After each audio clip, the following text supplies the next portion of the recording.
Welcome back friends, ये हमारी video number 6 है सी लैंग्वेज प्रोग्रामिंग सीरीज़ के ऊपर।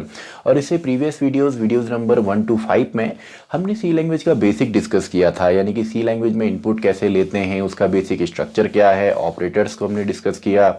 तो अगर आपने वो वीडियोस नहीं देखी हैं तो पूरी जो प्लेलिस्ट है उसका लिंक आपको डिस्क्रिप्शन बॉक्स में मिलेगा, क्योंकि वो बेसिक्स आपकी वीडियो है, उसमें बेसिक वहाँ पे कवर है। और इस वीडियो से अब हम कुछ प्रोग्राम यहाँ पे लिखने वाले हैं जिसमें केवल आपके यहाँ पे ऑपरेटर्स एंड इनपुट आउटपुट जो फंक्शंस हैं उनका हम इस्तेमाल करेंगे। एंड देन नेक्स्ट वीडियो से हम थोड़ा सा यहाँ पे कंडीशनल बेस्ड आपकी प्रोग्रामिंग करेंगे। तो स्टार्ट करते हैं। यहाँ पे तो हमने केवल बेसिक समझना है। तो सबसे पहला जो प्रोग्राम हम लिखते हैं वो हम लिखेंगे, फॉर एग्जाम्पल हमने एरिया यहाँ पे निकालना है, एरिया ऑफ सर्कल हम यहाँ पे निकाल लेते हैं। तो यहाँ पे केवल ये हमने समझना है कि कांस्टेंट जो हमारे वेरिएबल हैं उनको हम कैसे डिक्लेयर करते हैं, और साथ ही में हम कैसे यहाँ पे सेलेक्ट करेंगे वेरिएबल्स को या सिंपली आपका डेटा टाइप को। तो एरिया ऑफ सर्कल हमारा होता है पाई आर स्क्वायर। तो इसको निकालने के लिए देखिए यहाँ पे हमको कितने वेरिएबल्स चाहिए। एक तो हमें पाई की वैल्यू के लिए चाहिए, दूसरा हमें यहाँ पे रेडियस के लिए चाहिए, और तीसरा हमको यहाँ पे एरिया के लिए चाहिए। तो 3 वेरिएबल हमको यहाँ पे चाहिए, और इनका टाइप हमारा क्या होना चाहिए, ये आपका फ्लोटिंग टाइप होना चाहिए, क्योंकि जो वैल्यू है वो आपका फ्लोटिंग टाइप में यहाँ पे होती है। तो इसको स्टार्ट करते हैं। सबसे पहले हम यहाँ पे चलिए इसको पहले हम यहाँ पे थ्योरेटिकल कॉन्सेप्ट यहाँ पे समझते हैं, देन इसी को हम सिस्टम पे प्रैक्टिकली भी करेंगे।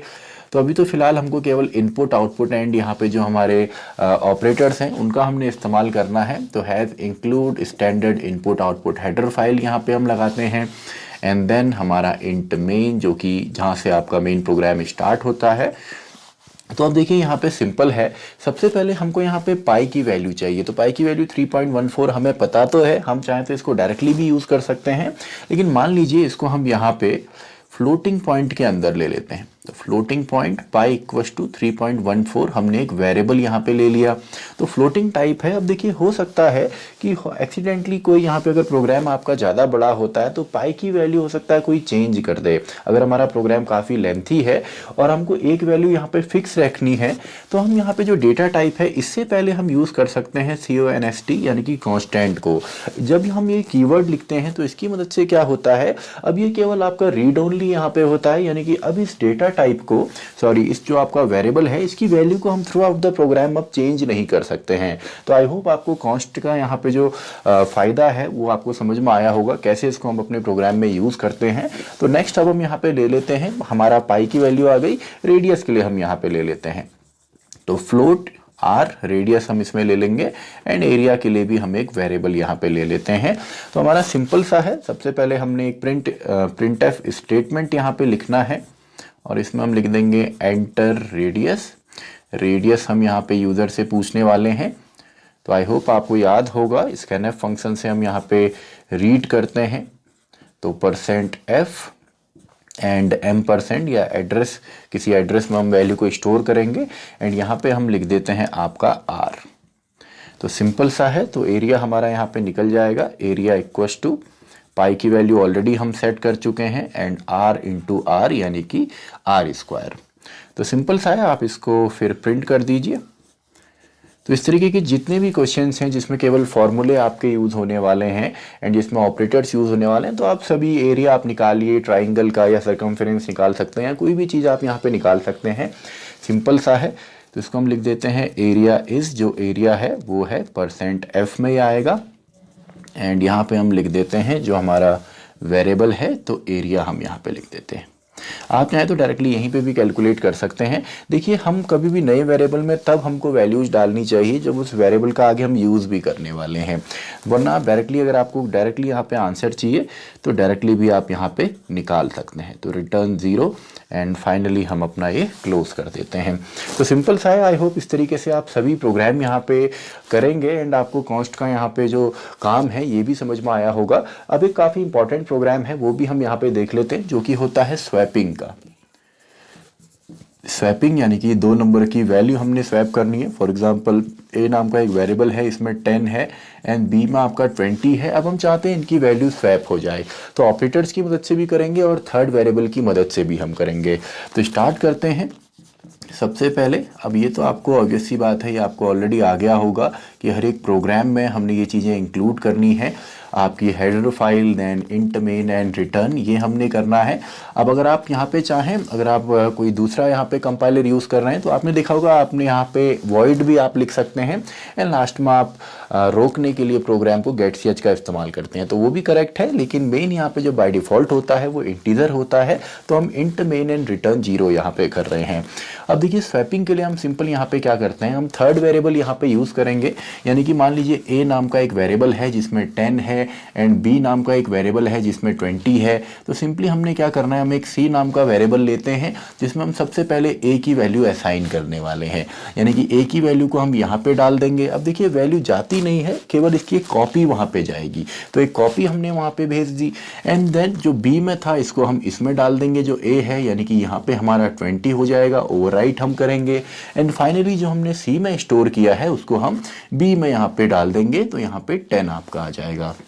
तो इस तरीके से ही हमने स्वैप यहाँ पे करना है। इनको हम एक खाली बॉक्स यहाँ पे मान सकते हैं। तो इसके लिए int a equals to 10, b equals to 20 and हम एक c नाम का वेरिएबल या किसी भी नाम से आप ले सकते हैं। तो सबसे पहले हमने क्या किया था, हमने c में a की वैल्यू को असाइन किया था, देन हमने a के अंदर b की वैल्यू को असाइन किया असाइनमेंट ऑपरेटर की मदद से, देन हमने b के अंदर फाइनली c की वैल्यू को असाइन कर दिया। तो सिंपल सा है, केवल इतना ही हमने यहाँ पे करना है। तो इससे पहले आप लिख सकते हैं before swapping and after swapping. तो आफ्टर स्वैपिंग हम सीधा लिख देते हैं आफ्टर स्वैपिंग, स्वैपिंग के बाद आपका, आप चाहें तो सिंगल लाइन में भी इसको लिख सकते हैं, A is %d and B जो है ये भी %d एंड यहाँ पे a, b हम लिख देते हैं। तो सिंपल सा है, रिटर्न हम यहाँ पे कर देंगे 0 एंड ये हमारा प्रोग्राम जो है कंप्लीट हो गया। तो अभी इसको हम प्रैक्टिकली भी करने वाले हैं। देखिए यहाँ पे केवल मैं आपको समझा रहा हूँ कि किस तरीके से बेसिक जो कोड है वो लिखा जाता है, केवल जिसमें हमको ऑपरेटर्स की ज़रूरत पड़ती है। नेक्स्ट वीडियो में फिर हम यहाँ पे जो कंडीशनल स्टेटमेंट्स हैं जैसे इफ़ है, स्विच है, उनको हम डिस्कस करेंगे एंड उसके आगे हम लूपिंग कॉन्सेप्ट को देखेंगे एंड देन हमारे जो कॉम्प्लेक्स प्रोग्राम है वो हम स्टार्ट करेंगे। अभी केवल बेसिक प्रोग्राम यहाँ पे, यानी कि जितना हमने सीखा है उसको हम इम्प्लीमेंट कर रहे हैं। तो अब देखिए ये तो मेथड हो गया हमारा थर्ड वेरिएबल लेके। अगर हमको यहाँ पे थर्ड वेरिएबल नहीं लेना है तो ऑपरेटर की मदद से भी हम यहाँ पे कर सकते हैं। तो इसके लिए सीधा मैं कोड यहाँ पे लिख देता हूँ, क्योंकि बाकी चीज़ें तो आपकी यहाँ पे रिपीट होंगी, सेम ही रहेंगी, केवल जो लॉजिक है वो मैं आपको यहाँ पे समझा देता हूँ। तो तीसरे वेरिएबल की हमें फ़िलहाल यहाँ पे ज़रूरत नहीं है, तो इसमें हम यूज़ करते हैं अर्थमेटिक ऑपरेटर्स को। अब देखिए कैसे करना है, यहाँ पे सबसे पहले a के अंदर हम वैल्यू असाइन करते हैं a प्लस बी। तो देखिए a प्लस बी जब हम यहाँ पे असाइन करेंगे तो यहीं पे मैं कमेंट में लिख देता हूँ, यहाँ पे a की वैल्यू हो चुकी है 30 क्योंकि दोनों वैल्यू को हमने एडअप किया, लेकिन b की वैल्यू अभी भी हमारी 20 यहाँ पे है। तो नेक्स्ट स्टेप में हमने अब क्या करना है, जो a के अंदर है यानी कि जो ओवरऑल वैल्यू है उसमें से हम b को माइनस कर देते हैं। तो कितना आएगा जी, 30 माइनस 20 10 आ गया। तो 10 हमने असाइन किस में करना है, 10 को हमने असाइन करना है b के अंदर। तो इस स्टेप के बाद यहाँ पे क्या हुआ, a की वैल्यू अभी भी 30 है, ये मैं कमेंट में यहाँ पे लिख रहा हूँ, लेकिन b की वैल्यू देखिए चेंज हो गई है। तो b में a एक्चुअल में आ चुका है। तो अब हम यहाँ पे अगर a से b को यहाँ पे माइनस करते हैं, यानी a से b को हम माइनस करेंगे, तो अब देखिए रिजल्ट कितना आता है, 30 माइनस 10 20 आपका आ गया। और 20 हमने किस में असाइन करना है, a में असाइन करना है। एंड इसके बाद आपने यही स्टेटमेंट्स रिपीट करने हैं। लॉजिक केवल हमारा यहाँ पे इतना ही है। तो यहाँ पे आप चाहें तो अर्थमेटिक ऑपरेटर्स की मदद से भी यहाँ पे स्वैपिंग कर सकते हैं। ये आगे हमको हेल्प करेगा, जब आगे हम कॉम्प्लेक्स या सॉर्टिंग के प्रोग्राम बनाएंगे तब हम वहाँ पे इस जो हमारा लॉजिक है इसको हम इस्तेमाल करेंगे। तो आई होप आपको बेसिक यहाँ पे क्लियर हुआ होगा कि ऑपरेटर्स की मदद से किस तरीके से हम प्रोग्राम लिख सकते हैं। तो स्क्रीनशॉट आप इसका ले सकते हैं, नोट्स अगर आप बनाएंगे तो आई होप आपने इसका स्क्रीनशॉट ले लिया होगा। तो इन्हीं प्रोग्राम्स को अब हम यहाँ पे प्रैक्टिकली सिस्टम पे भी करके देखते हैं। तो अब देखिए थ्योरेटिकली तो हमने यहाँ पे समझा, तो हम प्रैक्टिकली भी सभी क्वेश्चंस को यहाँ पे देख लेते हैं। तो सबसे पहले हम यहाँ पे क्वेश्चन जो है उसमें हम करते हैं एरिया ऑफ सर्कल, यानी कि सर्कल का एरिया हम यहाँ पे कैलकुलेट करेंगे। तो स्टार्ट करते हैं। सबसे पहले हमने इंक्लूड यहाँ पे करना है अपनी हेडर फाइल को एंड देन हमारा आ जाता है इंट मेन एंड इसके अंदर हम यहाँ पे यूज़ करेंगे। सबसे पहले देखिए हमने कॉन्स्ट कीवर्ड को यहाँ पे यूज़ किया था, जिसकी अगर हम ये नहीं लगाते हैं तो यहाँ पे वैल्यू चेंज भी हम कर सकते हैं बाद में, लेकिन कॉन्स्ट हम इस्तेमाल कर सकते हैं अगर हमको एक वैल्यू को थ्रू आउट द प्रोग्राम अगर उसकी वैल्यू हमको सेम रखनी है और हम चाहते हैं एक्सीडेंटली आपका चेंज ना हो, तो हम कॉन्स्ट कीवर्ड को यहाँ पे इस्तेमाल कर सकते हैं। देन फ्लोट आपका पाई में हम दे देते हैं 3.14 एंड देन हम यहाँ पे ले लेते हैं आपका रेडियस के लिए एंड एरिया के लिए दो वेरिएबल हम यहाँ पे ले लेते हैं। देन प्रिंटफ स्टेटमेंट में यानी कि कुछ जो बेसिक प्रोग्राम है वो आप इस तरीके से सिंपली यहाँ पे कर सकते हैं। इंटर रेडियस हमको यहाँ पे एंटर करवानी है यूज़र से, तो स्कैनफ फंक्शन का हम यहाँ पे इस्तेमाल करेंगे। तो %f एंड देन आपका m% या सिंपल एड्रेस, जिस एड्रेस पे हम स्टोर करवा रहे हैं r की वैल्यू को। तो यहाँ पे रेडियस हमको मिल गई, तो स्टेप बाय स्टेप यहाँ पे प्रोसेस आपकी चलेगी। देन एरिया आप किसी भी नाम से वेरिएबल ले सकते हैं, तो पाई इंटू r, इससे हमको एरिया यहाँ पे मिलेगा। एंड फाइनली हम यहाँ पे लिख देते हैं एरिया इज़, जो एरिया है %f के अंदर है जी, एंड ये है a नाम के वेरिएबल के अंदर। तो सिंपल सा है। देन आप यहाँ पे रिटर्न करेंगे, रिटर्न 0। तो देखिए इस प्रोग्राम को हम यहाँ पे रन करते हैं, तो एंटर रेडियस मान लीजिए 45.5 मैंने यहाँ पे दे दिया, तो एरिया हमको मिल गया यहाँ पे। तो देखिए सिंपल सा है, लेकिन यहाँ पे अप टू डेसिमल्स प्लेसेस काफ़ी आ रहा है। तो अगर आप चाहते हैं ये अप टू 2 ही आए या अप टू 2 या 3 आए, तो 0.2 अगर मैं यहाँ पे लिखता हूँ, 0.2 अगर मैं यहाँ पे लिखता हूँ जहाँ पे मेरा आउटपुट है, तो ये केवल जो आपका फ्लोटिंग पॉइंट है केवल डेसिमल के बाद 2 पॉइंट तक ही हमको ये रिज़ल्ट यहाँ पे देता है। तो अब देखिए 34.4 मैंने यहाँ पे लिया, तो अप टू 2 प्लेसेस ही हमको यहाँ पे ये देने वाला है। और ऐसे ही अगर हम यहाँ पे मान लीजिए अगर हम यहाँ पे जो कॉन्स्ट हमने लिया है पाई की वैल्यू को अगर हम यहाँ पे चेंज करना चाहें 3.143 अगर मैं यहाँ पे करना चाहूँ, तो यहाँ पे हमको एरर मिलती है। देखिए assignment of read only variable, यानी कि केवल रीड ओनली है, इसको हम अपने प्रोग्राम में यहाँ पे चेंज जो है नहीं कर सकते हैं। तो आई होप आपको सिंपली ये प्रोग्राम समझ में आया होगा। इस तरीके से जितने भी फॉर्मूलेज आपको पता हैं उनके लिए आप प्रोग्रामिंग यहाँ पे कर सकते हैं। तो अब हम चलते हैं नेक्स्ट जो हमारा प्रोग्राम है जिसमें हम स्वैपिंग यहाँ पे करेंगे। तो इसमें सबसे पहले तो 2 नंबर हम ले लेते हैं, आप किसी भी नाम से यहाँ पे ले सकते हैं। और इनका टाइप पहले हमने डिक्लेयर करना है कि इंटीजर टाइप ए हमारा है एंड बी भी हमारा इंटीजर टाइप है। एंड हमने एक टेम्प्रेरी वेरिएबल यहाँ पे ले लिया, आप किसी भी नाम से वेरिएबल ऑफ कोर्स ले सकते हैं। तो सबसे पहले टेम्प्रेरी वेरिएबल के अंदर हमने यहाँ पे ए की वैल्यू को असाइन करना है। देन ए की वैल्यू में हमने बी को यहाँ पे असाइन कर दिया, एंड देन बी के अंदर हम वो जो हमने टेम्प्रेरी के अंदर स्टोर किया है उसको हम यहाँ पे लिख देते हैं। तो यहाँ पे हम लिख देंगे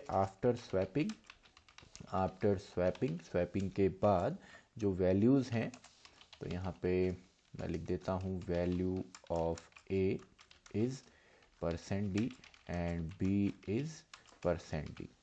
तो दोनों ही वैल्यूज़ हम यहाँ पे प्रिंट करेंगे a, b। तो देखिए सिंपल सा है, स्वैपिंग केवल इतने से ही आपकी यहाँ पे हो जाती है। तो सिंपल सा है, आप चाहें तो यूज़र से भी वैल्यूज़ यहाँ पे ले सकते हैं स्कैनफ की मदद से। तो आफ्टर स्वैपिंग ए की वैल्यू 20 एंड बी की वैल्यू यहाँ पे 10 हो चुकी है।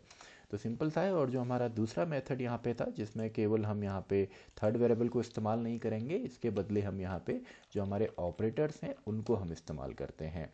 तो उसको भी हम देख लेते हैं, उसका जो लॉजिक अभी हमने सीखा था।